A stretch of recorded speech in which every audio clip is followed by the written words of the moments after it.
أهل البدع والأهواء، أهل البدع العقائدية وأهل البدع السياسية.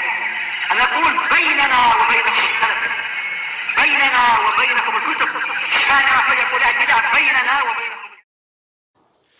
بسم الله الرحمن الرحيم. الحمد لله والصلاة والسلام على رسول الله وعلى آله وصحبه wasallam. Akhir pembahasan yang kita ambil itu apa-apa berkaitan dengan kelahiran Nabi Muhammad alaihissalatu wassalam dan juga tentang persusuan Nabi alaihissalatu wassalam dan juga pertumbuhannya.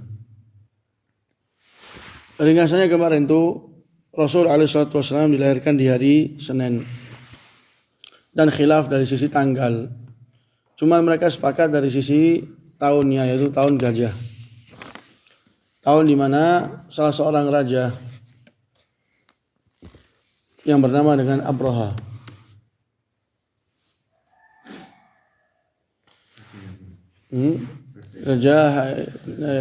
dia orang Habasyi yang memegang kekuasaan di Sana'a sebagai perwakilan dari Raja Najasyi. Terjadi apa yang terjadi dari hasad dan semisalnya sampai mereka berusaha untuk menghancurkan Ka'bah.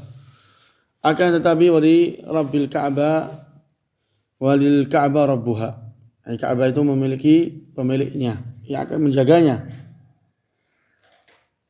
Ini sudah kita bahas kemarin tentang cerita tersebut. Kemudian sudah kita baca juga Rasul alaihissalatu wasallam meninggal atau bapaknya meninggal dalam keadaan beliau dalam kandungan. Ini yang paling masyhur. Kemudian persusuan pertama Rasul itu di Bani Sa'ad. Di Bani Sa'ad disusui oleh Halimah Sa'diyah. Halimah Sa'diyah. Sebelumnya Thuwaibah. Masih ingat Thuwaibah ini siapa? Budak Abu Lahab. Ada yang mengatakan bahwasanya Abu Lahab diampuni atau diberikan kekeringanan di neraka tatkala membebaskan Thuwaibah. Di hari di mana Rasul alaihissalatu wassalam dilahirkan. Masih ingat ini pembahasan tentang ini? Hari di mana Rasul dilahirkan, Abu Lahab membebaskan budaknya yang bernama Thuwaibah sebagai bentuk gembira. Ada yang mengatakan dikarenakan perbuatan ini Abu Lahab diberikan keringanan di neraka. Bagaimana tentang kabar ini?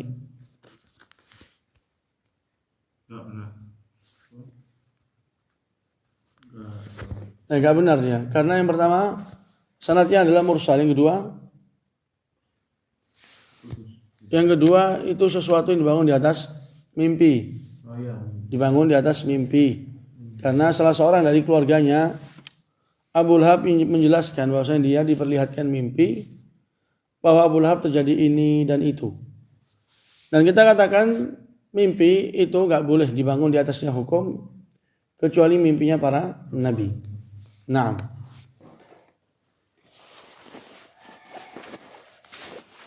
Kemudian Rasul alaihissalatu wassalam tinggal bersama Halimah Sa'diyah selama 4 tahun. Dan waktu itu juga dibelah dadanya. Kemudian dikembalikan kepada uminya. Kemudian uminya mengajak dia kemana?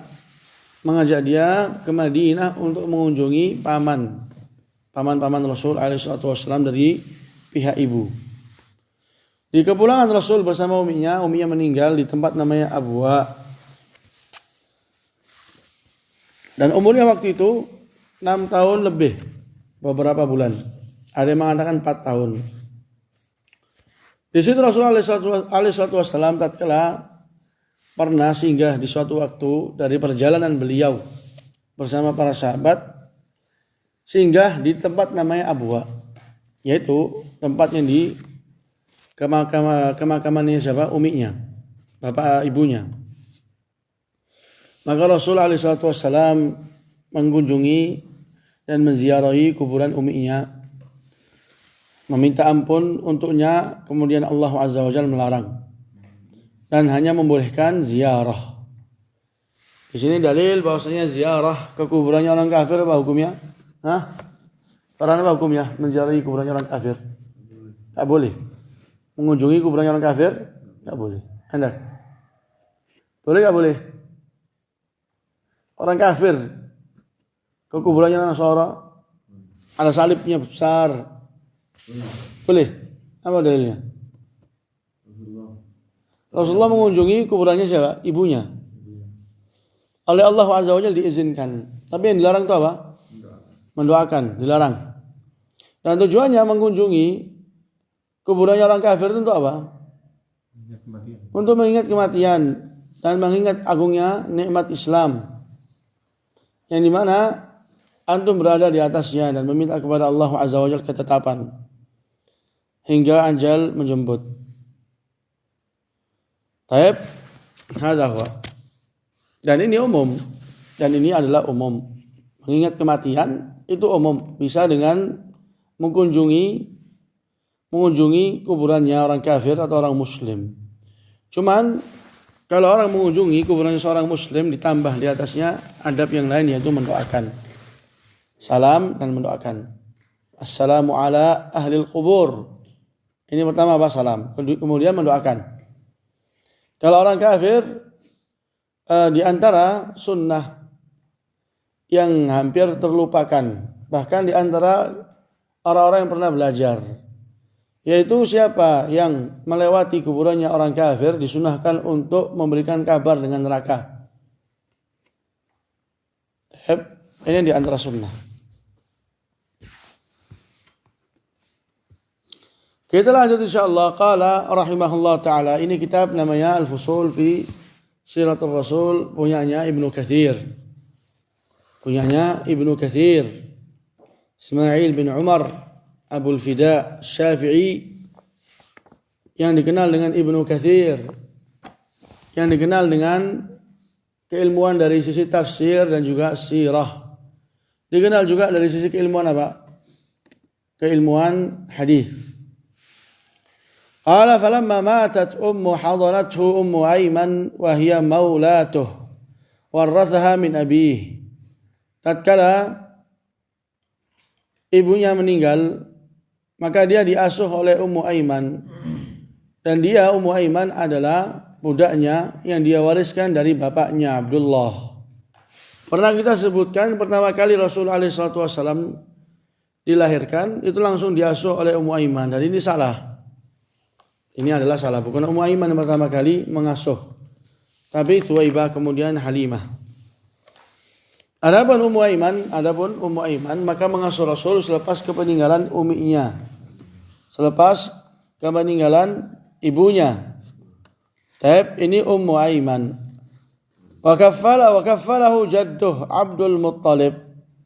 Dan yang mewakili untuk pendidikan dan penjagaan itu adalah kakeknya yang bernama Abdul Muttalib. Abdul Muttalib seseorang yang dikenal dengan postur tubuh yang tinggi, muka yang sangat tampan, sampai disebutkan di antara keadaan Abdul Muttalib tidak ada orang yang memandang kepada Abdul Muttalib kecuali dia akan menyukainya. Dan ini Abdul Muttalib salah satu pembesar kaum Quraisy, di mana orang ini yaitu Abdul Muttalib memiliki tempat khusus untuk duduk di sekitar Ka'bah, yang tidak ada yang dibolehkan untuk orang duduk di tempat itu kecuali dirinya, yaitu Abdul Muttalib. Jadi semacam kayak mafrash yaitu tempat duduk khusus yang dilapisi dengan semacam kain dan semisalnya. Kemudian orang-orang kafir, orang-orang kufar Quraisy yang lainnya duduk di sekitarnya. Disebutkan di antara cerita yang terjadi bahwasanya Rasulullah SAW di masa kecilnya, di masa diasuh oleh Abdul Muttalib, di mana Abdul Muttalib duduk di tempatnya dan di sekitarnya ada orang kufar Quraisy. Masuklah Rasulullah di barisan atau di antara kerumunan orang-orang kufar Quraisy menuju ke tempat yang ada tadi itu kainnya yang khusus untuk Abdul Muttalib. Maka beberapa kaum Quraisy menarik Rasulullah dengan alasan itu bukanlah hal yang pantas. Ini anak kecil dan itu tempat orang besar. Maka Abdul Muttalib mengambil Rasul alaihissalam dan mengatakan inna li ibni hadza sya'nun, dan dia itu apa? Akan memiliki kedudukan dan kemuliaan dari semua tokoh orang Arab. Ini ucapannya Abdul Muttalib untuk Rasulullah, dan dia hak. Qala falamma balagha Rasulullah sallallahu alaihi, jadi selepas kepeninggalan ibunya, Rasul alaihissalam diasuh oleh Ummu Aiman di bawah penjagaan Abdul Muttalib, kakeknya. Falamma balagha Rasulullah sallallahu alaihi wa ala alihi wasallam min al-umri 8 sinin tuwfiya jadduh. Rasul waktu telah sampai umur 8 tahun, kakeknya yaitu Abdul Muttalib meninggal.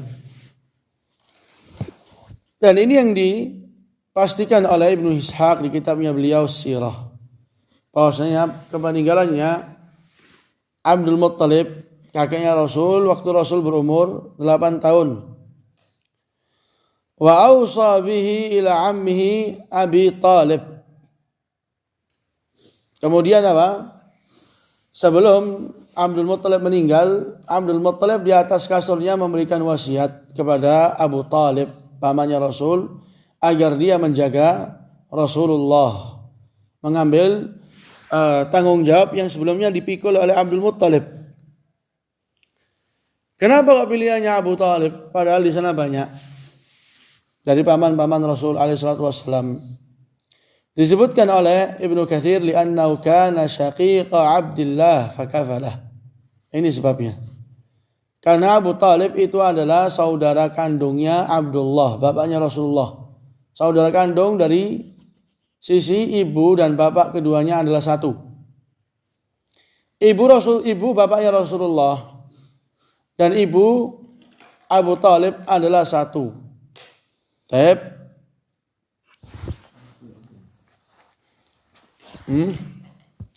Namanya adalah Fatimah bint Amr bin A'idh al-Makhzumiyah. Ini neneknya Rasulullah dari sisi bapak. Ibunya Abdullah. Ini ibunya Abdullah yang bernama Fatimah dengan ibunya Abu Talib satu. Jadi Abu Talib dan juga Abdullah itu satu bapak dan satu ibu, maka dia lebih berhak. Terkadang persaudaraan itu hanya dikarenakan sama ibunya atau dikarenakan sama bapaknya. Baik. Ini kata Ibnu Katsir rahimahullahu taala. Jadi yang diwasiatkan oleh Abdul Muttalib adalah Abu Talib. Karena saudara kandungnya Abdullah. Fakafala wa hatahu atamma hiyatah. Kemudian Abdullah ini menjaga Rasulullah dan meliputinya sebenar-benarnya. Dalam arti menjaga, memelihara, mendidik oleh Abu Talib. Wa nasarahu hina ba'athahu Allah a'azza nasrin. Abu Talib menolong Rasulullah tatkala Allah mengutus Rasulullah sebagai Rasul a'azza nasrin, dengan pertolongan yang sangat mulia.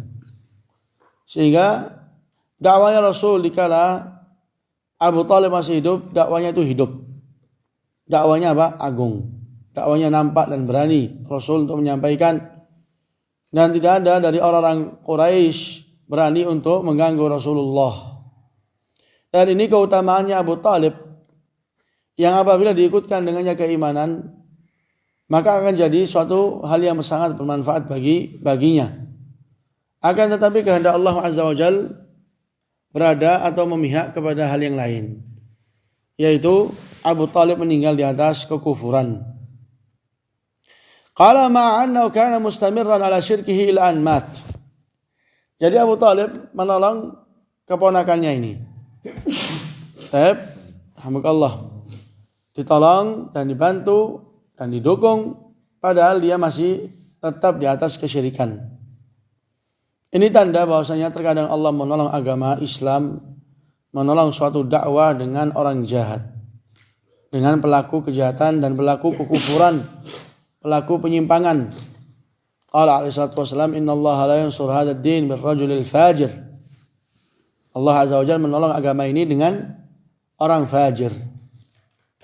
Jadi kalau misalnya ada di sana beberapa partai yang memang jatuhnya itu menguntungkan bagi kaum Islam, menguntungkan bagi kaum salafiyin, maka bukan berarti kaum tersebut adalah partai yang baik.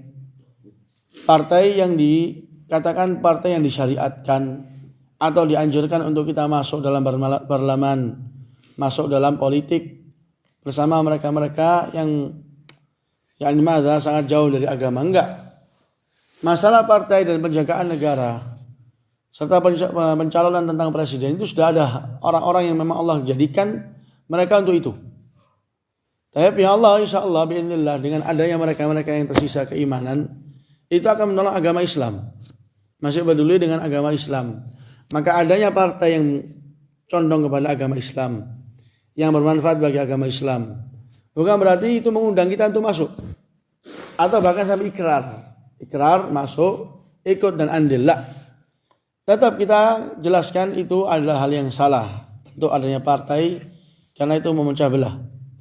Ditambah dengan dalamnya banyak kemungkaran, yaitu menjadikan suara orang baik dengan orang yang jahat itu satu. Yang menang suara itulah yang mengambil kepemimpinan. Atau kita katakan, dalamnya juga ada bentuk perkumpulan antara orang kafir dan orang muslim, bentuk toleransi, dan juga bentuk percampuran laki dan perempuan.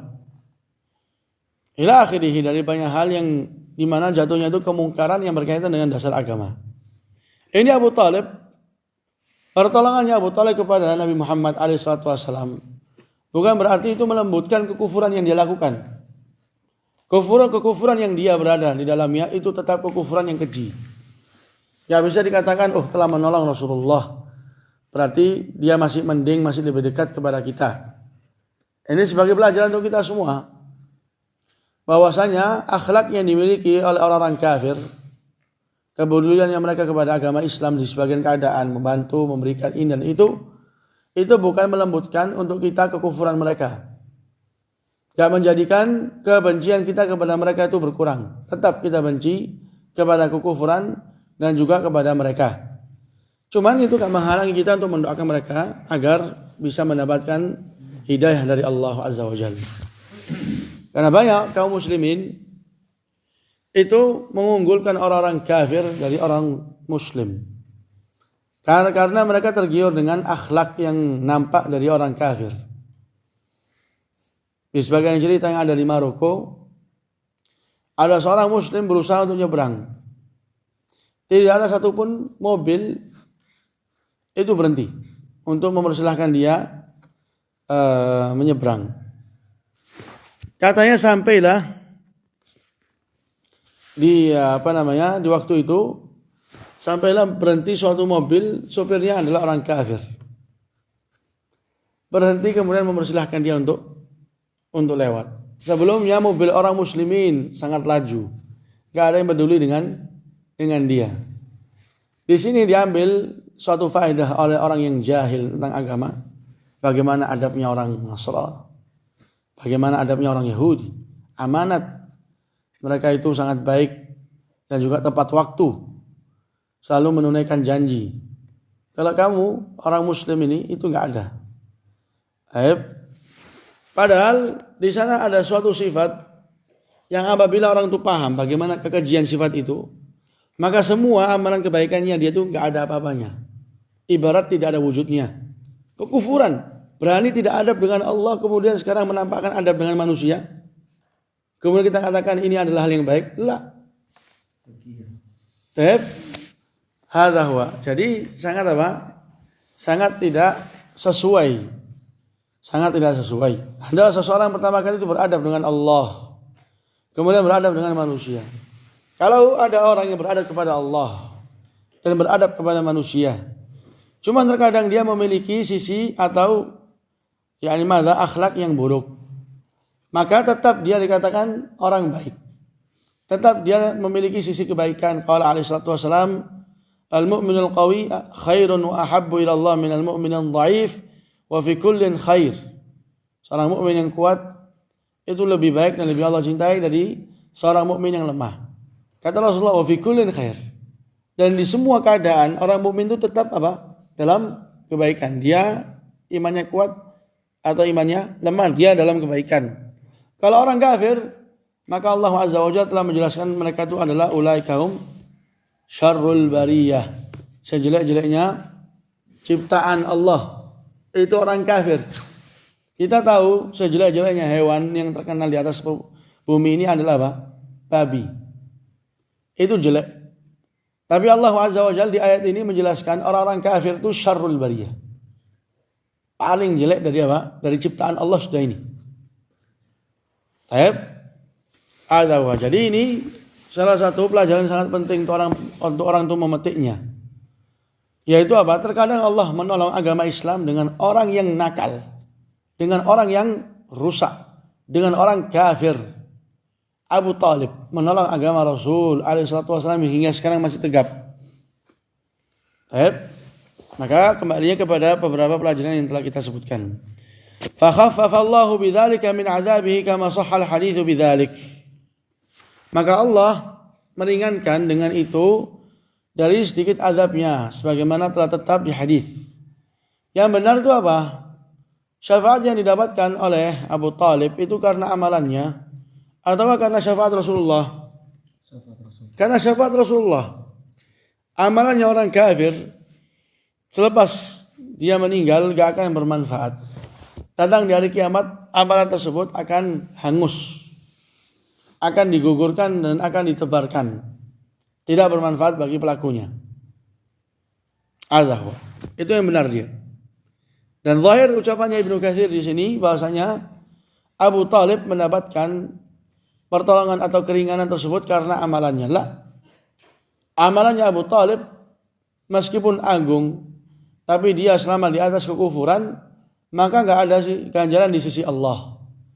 Karena mengingatkan ini dengan syarat-syarat diterimanya amalan. Apa saja? Ahsan. Yang pertama adalah keislaman. Adha. Qala wa kharaja bihi ammuhu ila Syam fi tijaratin wa huwa ibn 12 sanah. Kemudian pamannya ini yaitu Abu Talib mengajak Rasulullah keluar atau safar ke mana? Ke Syam. Syam itu suatu tempat yang sekarang itu mencakup beberapa negara. Masuk Suriah, Jordania, dan juga Lebanon, masuk juga Palestina. Semua ini adalah Syam. Semua ini adalah Syam. Baik. Rasulullah diajak pergi ke Syam dan ke Syam itu terkenal dengan apa? Di zamannya Rasulullah terkenal dengan perdagangan, terlebih dari sisi perniagaan kain, baju dan semisalnya. Dan di waktu dingin mereka berangkat ke Syam. Perdagangan mereka di Syam. Dan di waktu panas perdagangan mereka di Mekah. Karena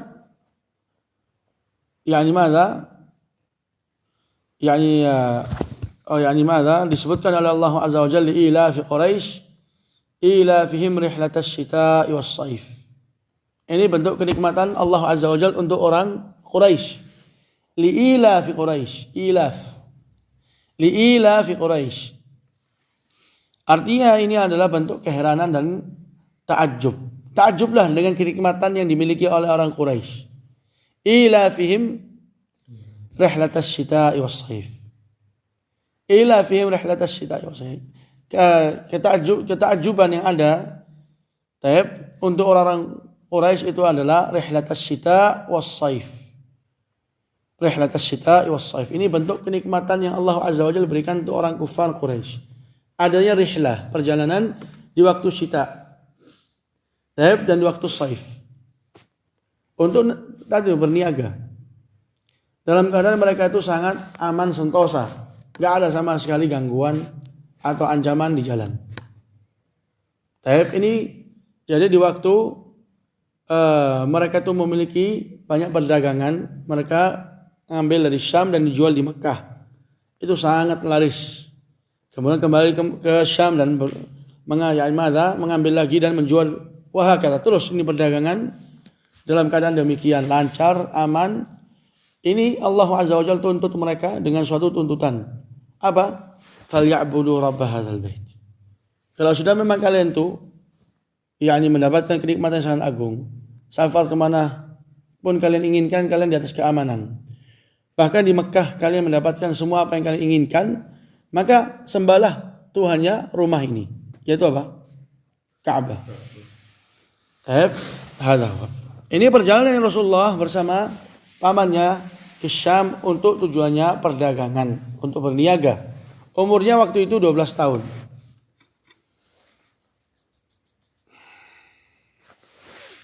Qala wa dzalika min tamami lutfihi bih.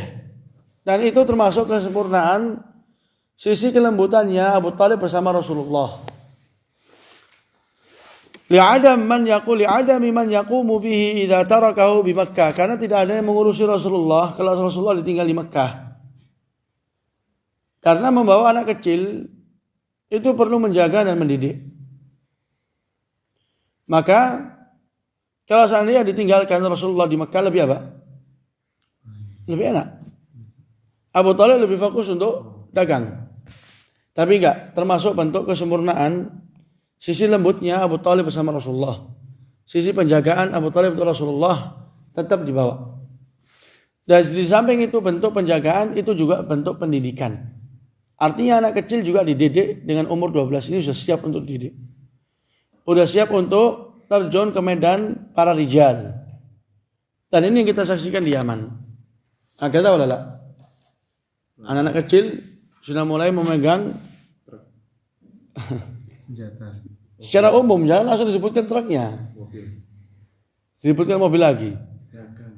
Itu sudah dimasukkan di area pertanggungjawaban.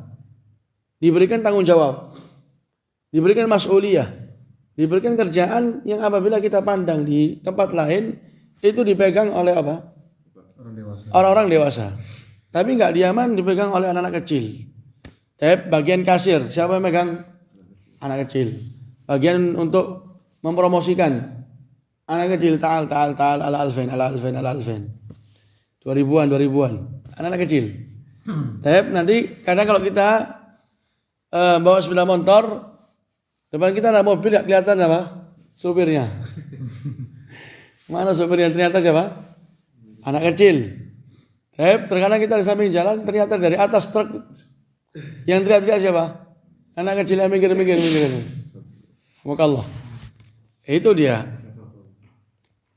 Jadi jangan sampai anak kecil itu diminderkan. Jangan sampai anak kecil itu diminderkan. Dalam arti kamu tuh masih kecil, jangan duduk ikut bersama anak besar. Biarkan dia bersama orang-orang besar untuk mengambil pengalaman yang besar. Rasulullah diajak berdagang, umurnya 12. Ini dipraktekkan bagus. Dipraktekkan bagus agar anak kecil itu mulai belajar. Qala fara'ahu wa ashabuhu mimman kharaja ma'ahu ila Syam min al-ayat fihi sallallahu alaihi wa ala alihi wasallam zada ammuhu fil wusati bih wal hirsi alaih. Di perjalanan Rasulullah bersama pamannya ke Syam, pamannya ini bersama teman-temannya melihat bersama Rasulullah ini banyak hal-hal yang apa? Hal-hal yang sangat aneh. Hal-hal tanda bahwasanya Rasulullah ini bukanlah orang biasa. Di mana hal ini menambahkan pamannya Abu Thalib semakin semangat untuk mewasiatkan tentang anak ini. Untuk lebih menjaga anak ini, yaitu Rasulullah. Sebagaimana yang diriwayatkan oleh Imam Tirmidzi. Siapa namanya Tirmidzi? Kita punya Kutubus Sittah. Kita ambil Tirmidzi aja. Siapa namanya? Ahmad bin Isa Tirmidzi. Dia mengatakan Turmudi. Fi jami'ihi, di kitabnya namanya Jami'. Fi jami'ihi bi isnadin rijaluhu kulluhum thiqat, dengan isnad yang di mana perawi-perawinya itu semuanya thiqat. Semuanya bin Isa. Semuanya thiqat, terpercaya. Dan ini di ilmu hadis bukanlah bentuk suatu timbangan untuk membenarkan hadis. Kalau ada orang mengatakan hadisnya benar karena rijalnya semuanya terpercaya, itu bukan berarti telah lolos dari apa? Dari seleksi. Terkadang ini ucapan seorang imam dalam mengatakan semua perawinya terpercaya. Kalau dicek dengan imam yang lain ternyata apa? Ada beberapa dari perawi yang tidak terpercaya. Jadi terpercaya bagi Imam Tirmidzi, bagi yang lain belum tentu. Ada. Ini di antara faedah yang ada di kitab Al-Mustalah. Imam Tirmidzi mengatakan rijaluhu kulluhum thiqat. Ini perawi hadisnya semuanya thiqat. Ini untuk siapa? Untuk Imam Tirmidzi. Demikian juga perkataannya Imam Syafi'i, "Idza shahhal hadits fa huwa madhhabi." Kalau hadis itu benar, maka itu adalah mazhabku. Kalau ada hadis benar memiliki suatu hukum, maka itu mazhab Imam Syafi'i. Boleh enggak kita ada hadis yang benar? Riwayatnya Abu Dawud. Berarti mazhab Imam Syafi'i boleh? Enggak boleh. Karena mungkin saja untuk kita ini benar, bagi Imam Syafi'i enggak benar. Qala min tadlilil ghamamati lah wa mail asy-syajarati bi dhilliha alaih. Ini di antara hal-hal yang aneh yang terjadi sebelum Rasul dijadikan seorang nabi. Waktu Rasulullah SAW bepergian bersama pamannya.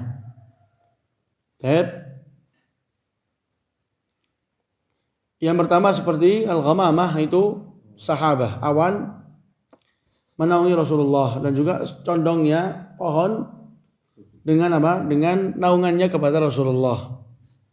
Ini bukan terjadi untuk seorang yang biasa. Dan ini dinamakan dengan al-murahhasat atau kata. Karena kita memiliki tanda-tanda kenabian. Nanti sebelum diutus seorang nabi ada di sana tanda-tanda. Nah, ini dia. Disebutkan oleh Imam Al-Baihaqi di kitabnya Dalail. Wa tafsir Buhairar rahib bih. Bentuk pengkabaran rahib tentang kenabiannya Rasulullah alaihi salatu wassalam.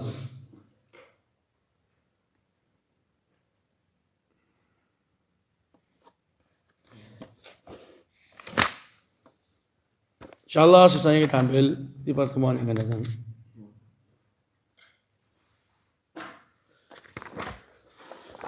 Subhanallah wa bihamdihi, la ilaha illa anta, astaghfiruka wa atubu ilaik.